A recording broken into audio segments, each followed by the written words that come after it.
সাহবিহি আজমাইন নাহমাদুহু ওয়া নুসাল্লি আলা রাসূলিল কারীম আম্মা বাদ। বাংলাদেশ জামাত ইসলামী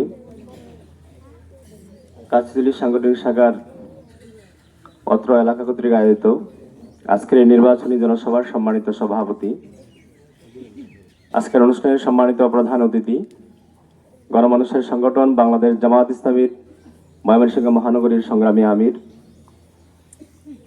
ইসলামী ছাত্র শিবিরের সাবেক কেন্দ্রীয় কার্যকরী পরিষদের অন্যতম সদস্য, মজলুম জননেতা, কারা নির্যাতিত নেতা, বাংলাদেশ জামাত ইসলামী মনোনীত সদর 4 আসন থেকে সংসদ সদস্য পদপ্রার্থী মাওলানা কামরুল হাসান ইমরুল, মঞ্চে উপবিষ্ট সম্মানিত নেতৃবৃন্দ, সামনে উপবিষ্ট অত্র এলাকার সম্মানিত মুরব্বিয়ান একরাম, যুবক ভাইয়েরা, পর্দার আড়ালের মা ও বোনেরা, আসসালামু আলাইকুম ওয়া রাহমাতুল্লাহি ওয়া বারাকাতুহু।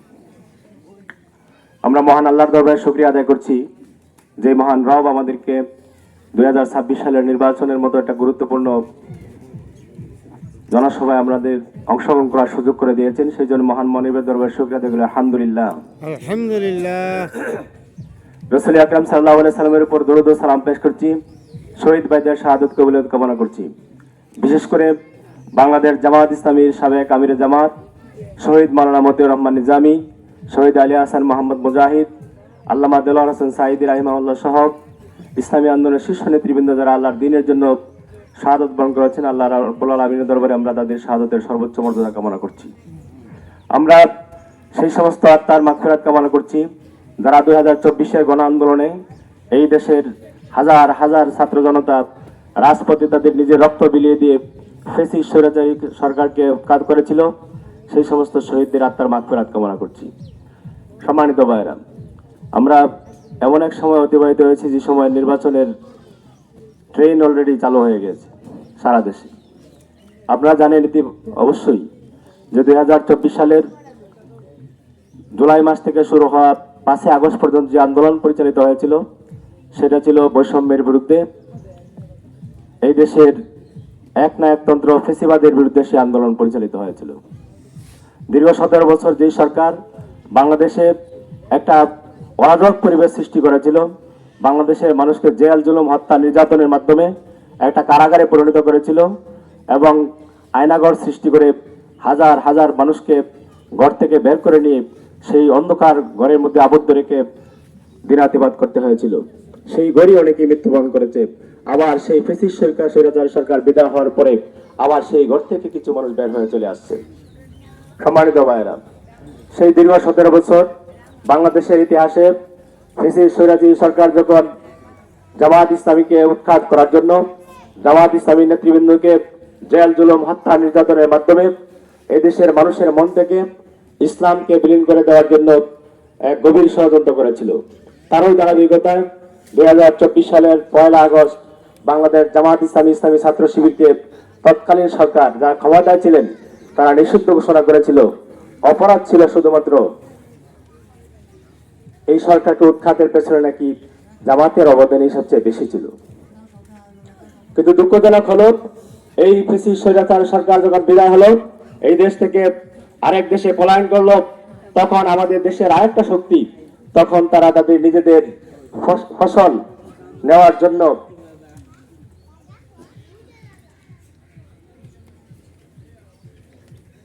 সম্মানিত ভাইরা, যে কথা বলতেছিলাম যে 2024 সালের যে বিপ্লব স্বাধীন হয়েছিল সেই বিপ্লবের যে মূল নায়ক ছিল, যারা এই মানুষ হত্যার সাথে জড়িত ছিল, সেই ফ্যাসিস্ট সরকার 17 বছর বাংলাদেশের মানুষের মন থেকে জামাত ইসলামীকে নির্যাতন বিলীন করে দেওয়ার জন্য, জামাত ইসলামীকে মানুষের মন থেকে সরানোর জন্য একের পর এক জেল জুলুম নির্যাতন করে এই দেশের মানুষের মন থেকে জামাতকে উৎখাত করতে চেয়েছিল। আল্লাহর মেহেরবানিতে যারা এই ধরনের ষড়যন্ত্রের সাথে সম্পৃক্ত ছিল তারাই এই দেশের মানুষ আন্দোলন করে তাদেরকে এই দেশের সীমানা পার করে অন্য একটা দেশে অবস্থান করতে হয়েছে তাদেরকে। সম্মানিত ভাইরা, আমরা যেহেতু দুপুরের সময় আমরা কথা বলবো না, প্রধানিত কথা বলবেন, আমি শুধুমাত্র আপনাদের এই এলাকাবাসীকে উদাত্ত আহ্বান জানাবো যে একটা ফ্যাসিস্ট সরকার এই শহর থেকে দীর্ঘ 17 বছর পর্যন্ত এই দেশের সাধারণ মানুষ তাদের নির্যাতন সহ্য করতে হয়েছে, তাদের জীবন দিতে হয়েছে।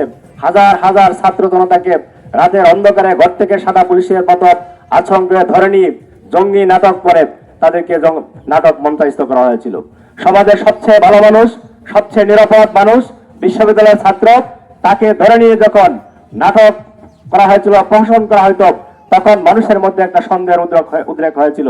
সম্মানিত ভাইয়েরা, তারাই ধারাবাহিকতা, তারা 24শে আগস্টে যারা জীবন দিয়েছিল, তাদের উদ্দেশ্য লক্ষ্য ছিল, ঘোষণা ছিল উই ওয়ান্ট ফর জাস্টিস, আমরা ন্যায় বিচার চাই। এই আন্দোলনকে সামনে রেখে সারা বাংলাদেশের প্রত্যেকটা বিশ্ববিদ্যালয় যখন এই সরকারের বিরুদ্ধে দানা বেঁধেছিল, তখন পাখির মতো গুলি করে আমাদের এই দাবাল ছেলেদেরকে হত্যা করা হয়েছিল। সম্মানিত ভাইয়েরা, আমরা আজকে 5ই আগস্টের পরে যখন আমরা দেখি 5ই আগস্টের পরে আমাদের রাস্তাঘাটগুলি ভাঙ্গা ছিল, টেন্ডারবাজি হয়তো, চাঁদাবাজি হয়তো, মাস্তানি হয়তো, সন্ত্রাসী হয়তো।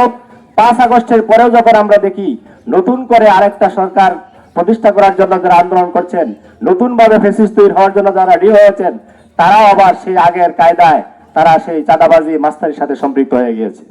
সম্মানিত ভাইরা, আমরা নামাজ পড়তে গেছিলাম রাস্তা দিয়ে, সেই রাস্তার যে বেহাল অবস্থা দেখেছি, যে রাস্তার কাজ শুরু হয়েছে 5ই আগস্টের পরে, তখন তো আর আওয়ামী লীগ ছিল না, তখন ফ্যাসিস্ট সরকার ছিল না। এই রাস্তার কাজ বন্ধ করার জন্য কারা চাঁদা চেয়েছিল, তাদেরকে আপনারা অবশ্যই এলাকার মানুষরা চিনেন। ঠিক।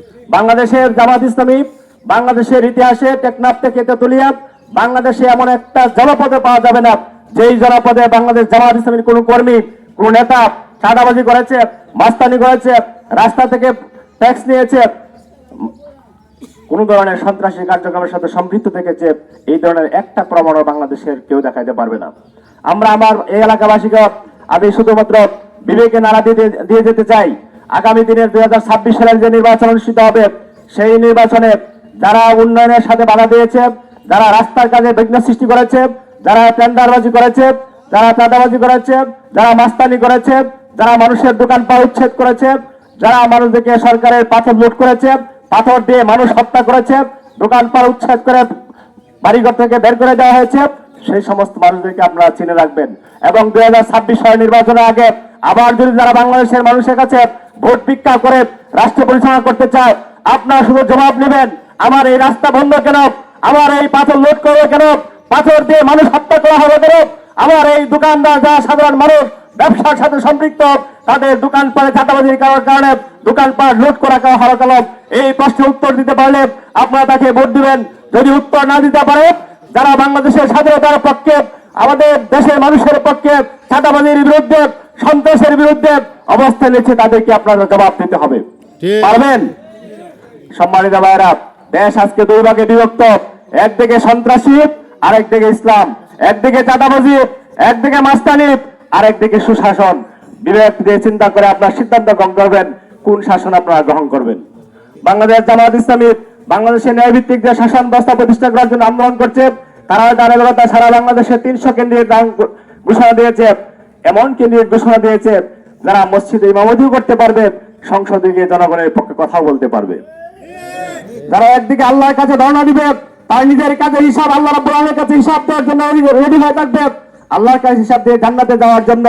এই কাজকে, জনগণের সেবাকে যে আল্লাহর কাজের জন্য, আল্লাহকে খুশি করার জন্য উপায় হিসেবে গ্রহণ করবে, আপনাকে তাকে গ্রহণ করবেন, নাকি যারা দুনিয়া পরিচালনা করে দিনের বাড়িঘর বাংলাদেশের সীমানা পাড়ি সেই বেগম পাড়া তৈরি করার জন্য আবার যারা রেডি হয়ে আছে, যারা লন্ডনে গিয়ে অবস্থান করে সেখানে নিজের বাংলাদেশের সম্পদ পাড়ি দিয়ে ওই দেশে নিয়ে বাড়িঘর তৈরি করবে, তাদেরকে আপনারা ভোট দিবেন, সেখানে আপনারা চিন্তা করতে হবে। সম্মানিত ভাইরা, আমি সবশেষে এই এলাকার মানুষকে আহ্বান জানাবো, বাংলাদেশের যে সামনে নির্বাচন, এই নির্বাচনে দেখে বাংলাদেশ জামাত ইসলামীর আমিরে জামাত যে ঘোষণা দিয়েছেন, সেই ঘোষণা যদি অন্য কোনো দল ঘোষণা দিতে পারে, জামাত দলের এমপি মন্ত্রীরা সরকারের কোনো ট্যাক্সবিহীন গাড়ি গ্রহণ করবে না, সরকারের কোনো সুবিধা গ্রহণ করবে না। আমার দলের এমপি মন্ত্রীরা যদি কোনো সরকারি কোনো কাজ গ্রহণ করে, রাস্তার কোনো কাজ পায়, উন্নয়নের কোনো কাজ গ্রহণ করে, জনগণের কাছে হিসাব প্রদান করবে, কাজ শেষ হওয়ার পরে আবার জনগণের কাছে হিসাব প্রদান করবে। এই ধরনের প্রতিশ্রুতি যদি কেউ নিয়ে আসতে পারে, আপনারা তাদেরকে ভোট দিবেন। যদি প্রতিশ্রুতি না নেয়, এই ধরনের কথাবার্তা না বলতে পারে, আপনারা তাদেরকে না বলবেন। পারবেন? সম্মানিত ভাইরা, আমাদের সম্মানিত প্রধান কথা বলবেন। আমি আপনাদের সময় নষ্ট করছি, দুপুরে অনেকে খান নাই, আজকে আর কথা বলবো না। সামনে যদি কোনোদিন সময় হয় আমরা আরো কথা বলবো, সেখানে আপনাদেরকে কষ্ট দেওয়ার জন্য আপনাদের ধন্যবাদ। এবং আগামী 26 সালের নির্বাচনে আপনারা ন্যায়ের পক্ষে, ইনসাফের পক্ষে দাঁড়িপাল্লা প্রতীকে আমাদের ইমরুল ভাইকে সদর আসন থেকে বিজয়ী করবেন। এই আজকে কথা বলেই আগামী দিনের 26-এর নির্বাচনের জন্য সবাই প্রস্তুতি গ্রহণ করেন। সবাই মানুষের কাছে, এলাকার মানুষ যারা আছে, আত্মীয় স্বজন, পাড়া প্রতিবেশী, সবার কাছে এক একজন এমপি প্রার্থী হিসেবে নিজের যে ভূমিকা রাখা দরকার সেইভাবে আপনারা এলাকাটা গোছান। আল্লাহর বড় আমিন আপনাদেরকে হায়াত দাস করুন, সুস্থ রাখুন, এই প্রত্যাশা আমার কথা শেষ করছি। আল্লাহ হাফেজ। আসসালামু আলাইকুম ওয়া রাহমাতুল্লাহি ওয়া বারাকাতুহু।